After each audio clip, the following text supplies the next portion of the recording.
மக்கள் அனைவருக்கும் வணக்கம். தேர்தல் நாள் நெருங்கிருச்சு. இனி பெண்கள் முன்னேற்றம், சம உரிமை, இது பெண்களுக்கான அரசுன்னு மேடையில் பேசுவாங்க.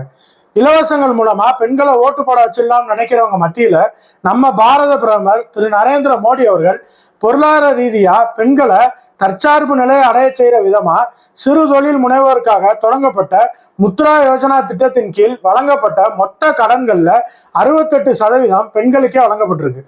அதே போல ஸ்டாண்ட் அப் இந்தியா திட்டத்தின் பயனாளிகள்ல 84% பேர் பெண்கள் தான். கிராமப்புற பெண்களின் வாழ்வாதாரத்தை மேம்படுத்தும் லட்சாதிபதி சகோதரி திட்டத்தின் மூலமா இதுவரைக்கும் 1 கோடிக்கும் மேலான பெண்கள் லட்சாதிபதிகளாக முன்னேறியுள்ளனர். மேலும் 3 கோடி பெண்களை லட்சாதிபதிகள் ஆக்க இந்த திட்டம் இலக்கு நிர்ணயித்துள்ளது. சொத்துரிமையில் பெண்களுக்கு அதிகாரம் கிடைக்க பிரதம மந்திரி ஆவாஸ் யோஜனா திட்டத்தின் கீழே கட்டப்பட்ட வீடுகள்ல 72% வீடுகள் பெண்களின் பெயரிலோ அல்லது கூட்டாகவோ பதிவு செய்யப்பட்டுள்ளது. உஜ்வாலா யோஜனா திட்டத்தின் மூலமா 10 கோடிக்கும் மேற்பட்ட இலவச சமையல் எரிவாயு இணைப்புகள் வழங்கப்பட்டிருக்கு.